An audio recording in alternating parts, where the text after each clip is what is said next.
안녕하세요. 떠먹여주는 지식 떠먹지입니다. 여러분은 혹시 짐을 싸서 일본을 떠나는 한국인들의 씁쓸한 행렬에 대해 들어보신 적 있으신가요? 한때는 돈을 벌고 선진 문물을 배우겠다며 부푼 꿈을 안고 바다를 건너 일본으로 향했던 수많은 청년들이 이제는 더 이상 그곳에서 미래를 찾을 수 없다며 미련 없이 한국으로 발길을 돌리고 있습니다. 심지어 일본 현지인들조차 한국으로 여행을 다녀온 뒤 자국의 답답하고 정체된 현실을 한탄하며 한국의 일상을 진심으로 부러워하고 동경하는 역전 현상이 벌어지고 있죠. 과거 우리가 산업 현장에서 모든 것을 우러러보며 배우기에 급급했던 아시아의 강자 일본이 도대체 어쩌다 한국을 부러운 시선으로 쳐다봐야만 하는 처지로 전락해버린 것일까요? 오늘은 무너져 내린 재팬 드림의 실체와 현재 두 국가 사이에서 실제로 벌어지고 있는 거대한 국력 역전의 흐름을 파헤쳐 보겠습니다. 구독과 좋아요는 영상 제작에 큰 힘이 됩니다. 한때 일본은 전 세계 젊은이들에게 다양한 기회를 제공하며 안정적인 부를 창출해내는 아시아 경제의 거대한 중심이었습니다. 한국의 수많은 청년들 역시 더 높은 연봉과 선진적인 근무 환경, 그리고 탄탄한 복지 제도를 기대하며 일본 열도로 향하는 비행기에 몸을 실었죠. 특히 정보통신 분야의 개발자들이나 전문 엔지니어들에게 일본 취업은 경력을 쌓고 더 나은 대우를 받을 수 있는 매력적인 선택지로 여겨졌습니다. 하지만 지금 일본의 산업 현장과 출입국 관리소 앞에는 과거와는 정반대의 풍경이 전개되고 있습니다. 잃어버린 30년이라 불리는 장기 불황의 터널 속에서 일본 노동자들의 평균 임금은 오랜 기간 오르지 않고 철저하게 정체되어 있습니다. 경제협력개발기구의 공식 통계에 따르면 구매력 평가 환율을 기준으로 한 한국의 평균 임금이 이미 일본을 앞지른 지 오래입니다. 일본의 직장인들이 매달 손에 쥐는 월급 봉투는 부모 세대가 1990년대에 받던 금액과 거의 비슷한 수준에 머물러 있죠.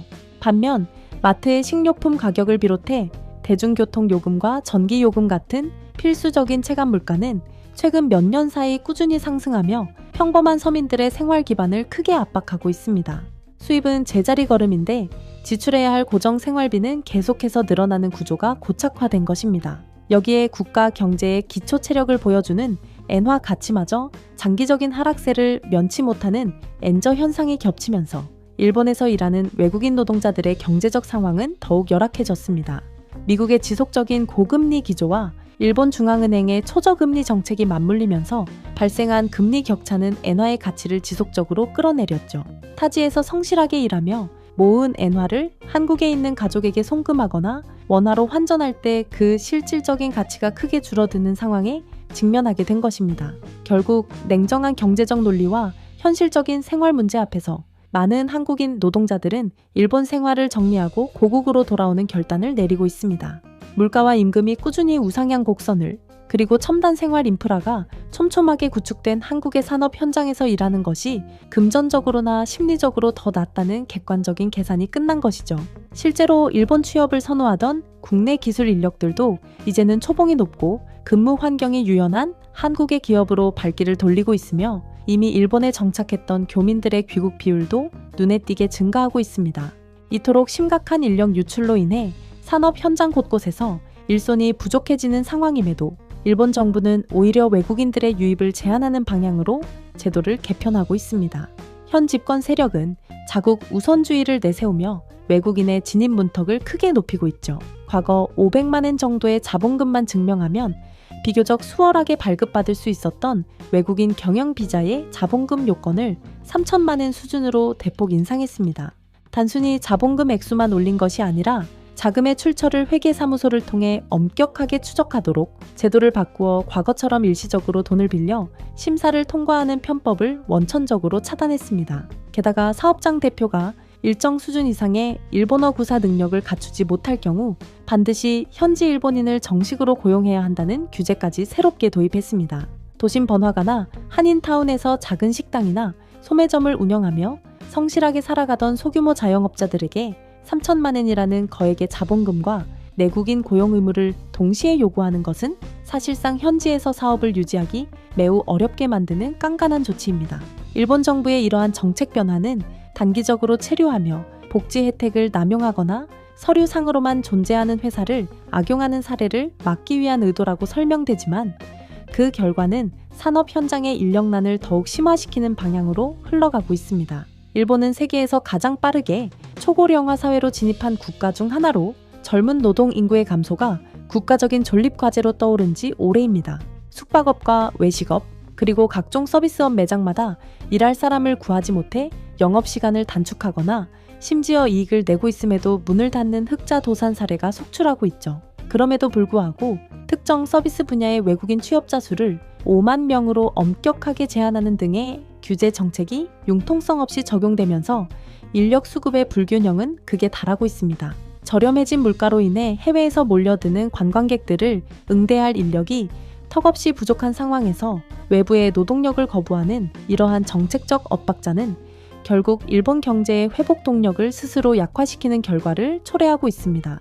경제적인 이점이 크게 줄어든 상황에서 제도적인 장벽마저 높아지자 굳이 일본이라는 국가를 선택해야 할 이유가 사라지면서 재팬 드림을 꿈꾸던 이들의 발길은 자연스럽게 끊어질 수밖에 없는 것입니다. 짐을 싸서 고국으로 돌아오는 한국인들의 발걸음 뒤에는 한국의 역동적이고 쾌적한 일상을 부러워하는 일본인들의 짙은 한숨이 깔려 있습니다. 최근 한국을 방문한 일본인 관광객들이 가장 큰 충격을 받고 놀라워하는 요소는 웅장한 빌딩 숲이나 화려한 관광지가 아니라 한국인들이 매일 숨쉬듯 누리고 있는 생활의 편리함입니다. 일본인들은 지하철을 타거나 길거리를 걸을 때 복잡한 가입 절차나 비밀번호조차 필요 없이 곧바로 연결되는 무료 초고속 와이파이 통신망을 보며 입을 다물지 못하죠.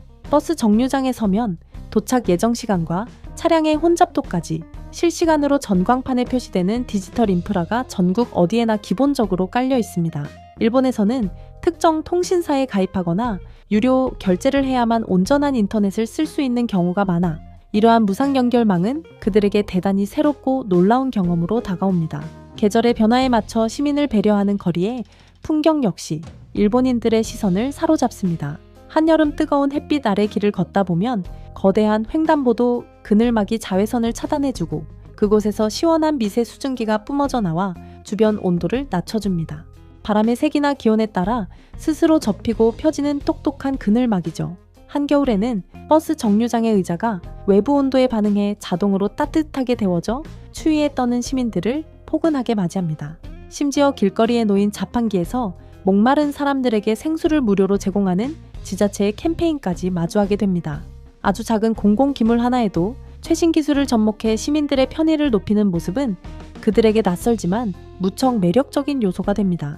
카페나 식당 어디서든 눈치 보지 않고 스마트폰을 무료로 충전할 수 있는 한국의 배려 넘치는 일상은 모든 것에 요금을 매기는 일본 사회에서는 상상하기 힘든 풍경입니다.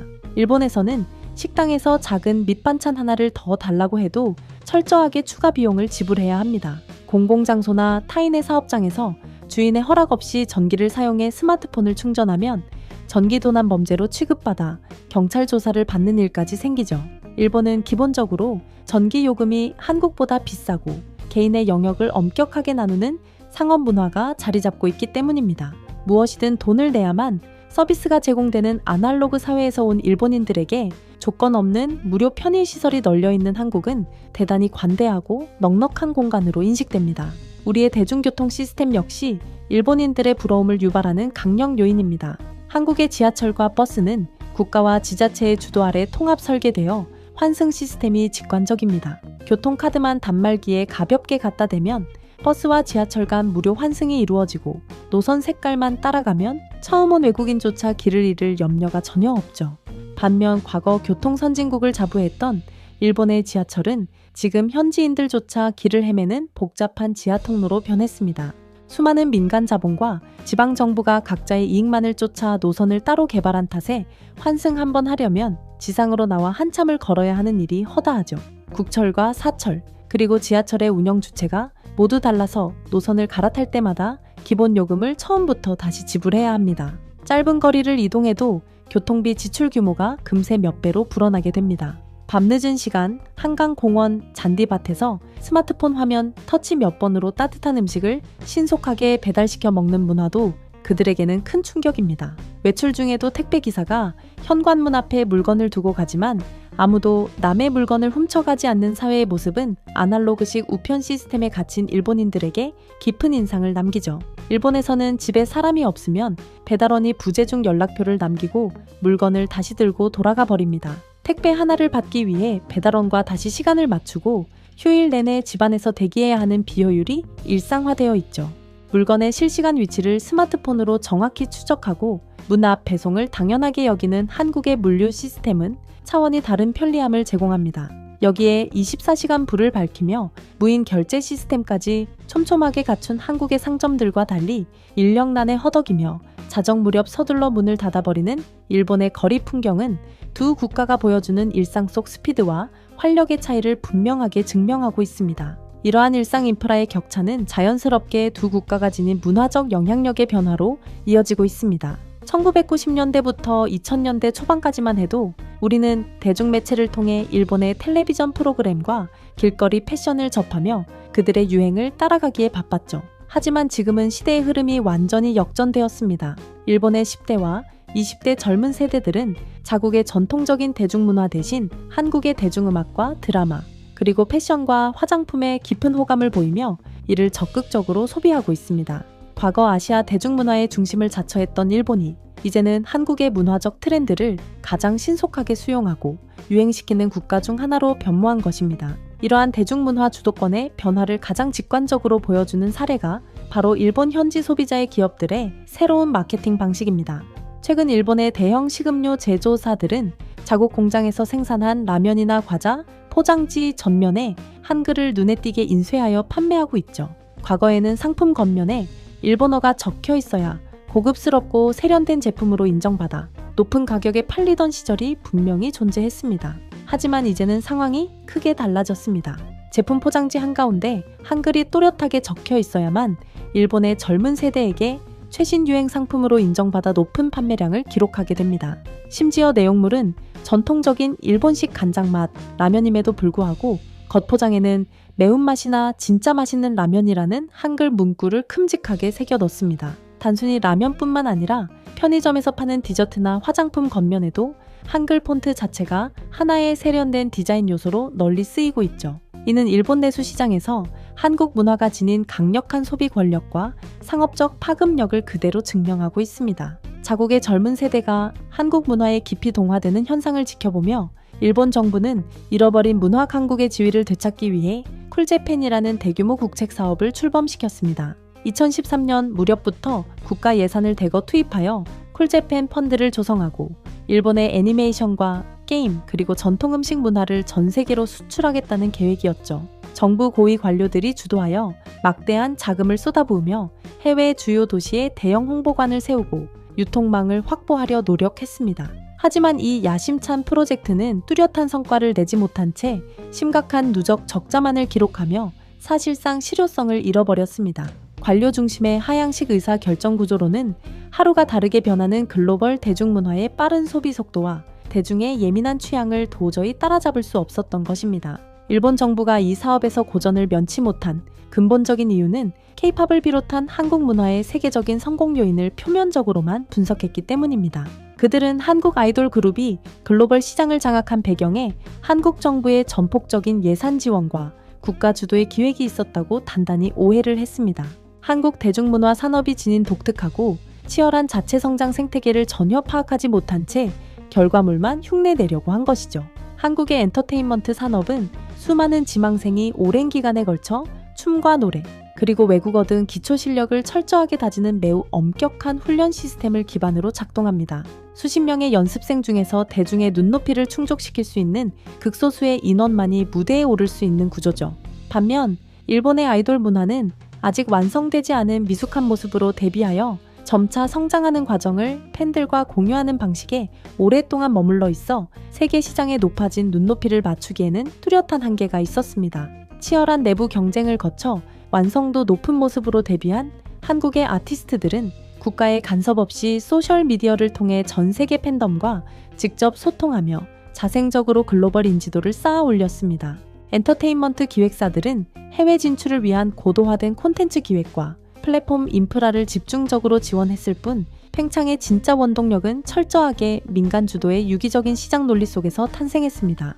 혹독한 경쟁을 거치며 스스로 진화해온 한국의 문화 생태계를 제대로 이해하지 못한 채 관료들의 기획 서류와 정부의 막대한 예산만으로 글로벌 스타를 뚝딱 만들어낼 수 있다고 믿었던 일본의 판단은 큰 착오였습니다. 시장의 자유로운 경쟁 없이 자금력과 국가 주도의 기획만으로 세계 팬들의 마음을 사로잡으려 했던 일본의 행보는 결국 문화산업의 핵심 역량이 정부의 인위적인 지원금이 아니라 창작자들의 치열한 노력과 민간 생태계의 자발적인 활력에 있다는 사실을 분명하게 확인시켜줍니다.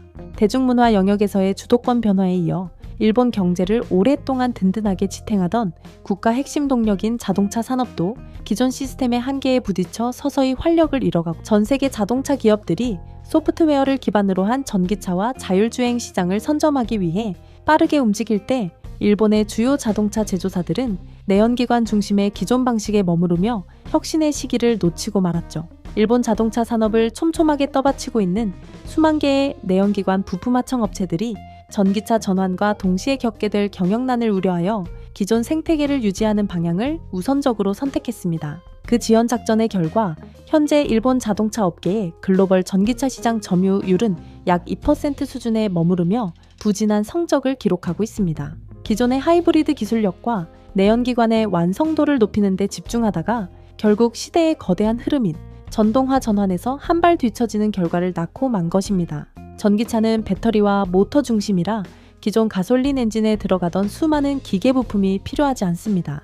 도요타나 혼다 같은 대기업이 전기차 생산을 전면적으로 확대하면 그 아래에서 톱니바퀴처럼 얽혀 부품을 납품하던 영세한 중소기업들은 일감을 잃고 문을 닫아야 하는 구조적인 문제를 안고 있죠. 이로 인해 발생할 대규모 실업과 지역 경제의 침체를 막기 위해 일본 자동차 업계는 점진적인 변화를 주장해왔습니다. 하지만 글로벌 시장의 규칙이 이미 소프트웨어와 배터리 중심으로 재편되는 상황에서 이러한 보수적인 대응은 오히려 기업의 장기적인 경쟁력을 크게 갉아먹는 원인이 되었습니다. 결국 기술적 우위보다는 내부의 산업 생태계를 보호하려는 방어적인 태도가 현재 일본 자동차 산업의 경쟁력 하락을 자초했다고 볼 수 있죠. 글로벌 시장에서의 부진과 더불어 일본 내수 시장 역시 국민들의 자동차 소유욕이 크게 떨어지며 장기적인 침체기를 겪고 있습니다. 그 이면에는 국가의 엄격한 규제와 자동차 유지에 들어가는 막대한 비용 부담이 존재합니다. 일본 도심에서 자동차 한 대를 소유하려면 차를 구매하기 전부터 차고지 증명서라는 것을 관할 경찰서에서 반드시 발급받아야 합니다. 개인 주차 공간이 완벽하게 확보되어야만 차를 살 수 있는 제도인데 도쿄나 오사카 같은 대도시에서는 이 주차장 대여 비용만 매달 30만 원에서 50만 원에 달합니다. 좁은 골목길에 잠시만 차를 세워두어도 소형 순찰차를 탄 민간 주차 단속 요원들이 수시로 돌아다니며 즉시 3만엔 수준의 벌금 딱지를 발부하죠. 우리 돈으로 30만 원에 가까운 무거운 벌금입니다. 이처럼 깐깐한 단속 시스템은 도로를 불법 주차 없이 깨끗하게 유지하는 데는 기여했지만 역설적으로 시민들이 자동차를 소유하고 이용하는 것 자체를 매우 부담스럽게 만들어버렸습니다. 여기에 차량을 소지한 사람이라면 2년마다 의무적으로 받아야 하는 정기 차량 검사 제도가 서민들의 지갑을 더욱 얇게 만듭니다. 일본어로 샤켄이라 불리는 이 제도는 검사 비용과 각종 세금을 합쳐 한 번에 약 100만 원 가까운 목돈이 지출됩니다. 한국에서는 단돈 몇만 원이면 끝날 간단한 정기 검사가 일본에서는 매우 까다롭고 값비싼 절차로 고착화되어 있죠. 이러한 지속적인 비용 지출을 견디지 못한 일본의 젊은 세대들은 결국 자동차 구매를 처음부터 포기하거나 타던 차를 검사 기간이 다가오기 전에 중고시장이나 해외로 매각해버리는 실용적인 선택을 하고 있습니다. 경제적 여유가 줄어든 내수시장에서는 매달 나가는 유지비가 극단적으로 저렴하고 세금 혜택이 많은 소형 경차나 다인원 가족이 한 번에 이동하기 편한 박스형 미니밴 형태의 차량만이 주로 팔려나가고 있죠. 과거 성공한 직장인들의 상징이자 안정적인 부를 대변하던 도요타 캠리나 마크X 같은 유려한 디자인의 중대형 세단들은 이런 실용주의 흐름 속에서 철저하게 외면당하고 있습니다. 차량 크기가 커서 일본 특유의 좁은 골목길을 다니기 어렵고 세금과 유지비도 많이 들어가는 세단은 이제 낡은 시대의 유물처럼 여겨지며 일본 내수 시장에서 하나둘 단종의 수순을 밟고 있죠. 시대의 변화를 제대로 따라가지 못하는 경직된 산업 구조와 자국민의 경제적 부담을 가중시키는 낡고 답답한 규제들이 맞물리면서 한때 전 세계 자동차 도로를 호령하며 승승장구했던 일본 자동차 산업은 서서히 내리막길을 걷고 있습니다. 미래 모빌리티 시장을 향한 근본적인 하드웨어 및 소프트웨어 혁신 없이는 이 기나긴 침체의 터널을 빠져나오기 어려울 것입니다. 일본 정부는 기초 산업의 부진을 만회하고 과거 1980년대 세계 반도체 시장을 주도했던 시기를 되찾기 위해 국책 반도체 기업 라피더스를 출범시켰습니다. 목표는 2027년까지 최첨단 2나노 초미세 공정 반도체를 대량 생산하겠다는 것입니다. 도요타와 소니, 그리고 소프트뱅크 등 일본을 대표하는 주요 기업 8곳이 초기 자본을 출자하며 힘을 모았죠. 하지만 세계 반도체 시장을 분석하는 다수의 전문가들은 이 프로젝트의 실현 가능성을 매우 낮게 평가하고 있습니다. 그들이 한계점을 지적하는 이유는 단순히 기술적 난이도 때문만이 아니라 현재 글로벌 반도체 산업이 요구하는 거대한 자본 규모와 현실적인 인력 수급 문제와 직결되어 있기 때문입니다. 현재 최첨단 파운드리, 반도체 시장은 막대한 현금이 지속적으로 투입되어야 유지되는 거대한 자본, 집약적 산업입니다. 한국의 삼성전자와 SK하이닉스는 용인 반도체 클러스터 등에 약 1,000조 원 규모의 대대적인 투자를 계획하며 미래 공정 주도권을 주기 위해 발빠르게 움직이고 있죠. 대만의 TSMC 역시 매년 수십조 원의 시설 투자 단행을 이어가고 있습니다. 반면 일본 정부가 라피더스에 지원하기로 한 예산은 향후 추가 지원을 모두 합치더라도 약 5젠에서 10조엔 규모입니다. 우리 돈으로 환산하면 대략 50조 원에서 100조 원 수준이죠. 파운드리 공장 하나를 짓고 설비를 들여놓는 데만 수십조 원이 소요되는 현 상황에서 한국이나 대만 기업들이 운용하는 자본과 비교하면 절대적인 규모 면에서 확연한 격차가 존재합니다. 게다가 초기에 참여했던 일본의 대기업들조차 사업의 불확실성을 이유로 추가적인 대규모 자금 출재는 난색을 표하고 있어 온전한 민간 자본 확보에도 어려움을 겪고 있는 실정입니다. 자본의 한계보다 더 현실적인 장벽은 바로 최첨단 공정을 현장에서 다룰 수 있는 전문 엔지니어의 부재입니다. 일본의 자체적인 반도체 제조 기술은 과거 40나노, 공정 부근에서 성장을 멈춘 상태입니다. 중간 단계인 10나노나 5나노 공정을 건너뛰고 곧바로 2나노 초미세 공정으로 직행하겠다는 계획은 공학적으로 매우 험난한 과정입니다. 2나노 반도체는 전류가 흐르는 채널 내면을 모두 감싸는 게이트-오러라운드라는 고난도 기술이 적용되어야 하는데 이를 안정적으로 구현하려면 수많은 공정 변수를 통제할 수 있는 숙련된 인력이 필수적이죠. 하지만 일본 내부에는 이러한 초미세 공정 양산 경험을 가진 기술자가 사실상 부족합니다. 결국 미국이나 한국, 대만 등에서 수많은 글로벌 최고급 인재를 영입해야 하지만 전 세계적으로 반도체 인력 확보 경쟁이 치열한 상황에서 일본 특유의 경직된 임금 체계와 보수적인 조직 문화로는 이들을 끌어오기가 쉽지 않습니다. 라피더스의 공장이 건설 중인 홋카이도 지역의 인프라 문제 역시 우수한 해외 인재를 정착시키는 데 현실적인 불리함으로 작용하고 있죠. 우여곡절 끝에 2나노 시제품을 만들어 낸다 하더라도 이를 구매해줄 대형 고객사를 확보하는 것은 또 다른 차원의 문제입니다. 최첨단 반도체를 설계하는 애플이나 엔비디아 같은 글로벌 대기업들은 파운드리 업체의 수율과 납품 안정성을 가장 중요하게 생각합니다. 수율이란 웨이퍼 한 장에서 나오는 정상 제품의 비율을 뜻하는데 이것이 일정 수준 이상 올라오지 않으면 생산 단가가 기하급수적으로 높아집니다. 이미 오랜 기간 기술력을 검증받고 안정적인 수율을 확보한 TSMC나 삼성전자라는 확실한 선택지가 있는 상황에서 양산 경험이 부족한 신생기업 라피더스에게 수조원 규모의 칩 생산을 맡길 위험을 감수할 기업은 찾기 어렵습니다. 미국의 IBM이나 유럽의 연구소 아이맥과 기술 협력을 맺었다고는 하지만 연구실 수준의 성과를 실제 대규모 양산 라인에 적용하여 경제성 있는 수율을 확보하는 것은 온전히 라피더스 스스로 증명해야 할 숙제입니다. 결국 반도체 산업의 주도권을 되찾겠다는 일본의 목표는 막대한 자본력과 고도화된 기술 인력, 그리고 확고한 고객사 신뢰라는 세 가지 필수 조건을 단기간에 충족해야만 가능한 일입니다. 하지만 일본이 가진 현재의 산업 인프라와 경직된 의사 결정 구조로는 이 거대한 격차를 좁히기가 현실적으로 매우 버겁습니다. 빠른 속도로 기술을 갱신하며 글로벌 표준을 선점해 나가는 한국의 역동적인 생태계와 비교할 때 과거의 성공 공식에 머물러 있는 일본의 한계는 더욱 뚜렷하게 드러납니다. 일상의 작은 디지털 편의성부터 국가의 명운이 걸린 최첨단 반도체 경쟁에 이르기까지 일본 사회가 마주한 현상은 단순한 경제 지표의 하락을 넘어섭니다. 새로운 기술의 물결에 유연하게 대처하지 못하고 기존 시스템의 익숙함에 머무른 결과가 지금의 국력 역전이라는 뼈아픈 현실을 만들어냈다는 사실을 분명하게 보여주는 시점입니다. 오늘 이야기는 여기까지입니다.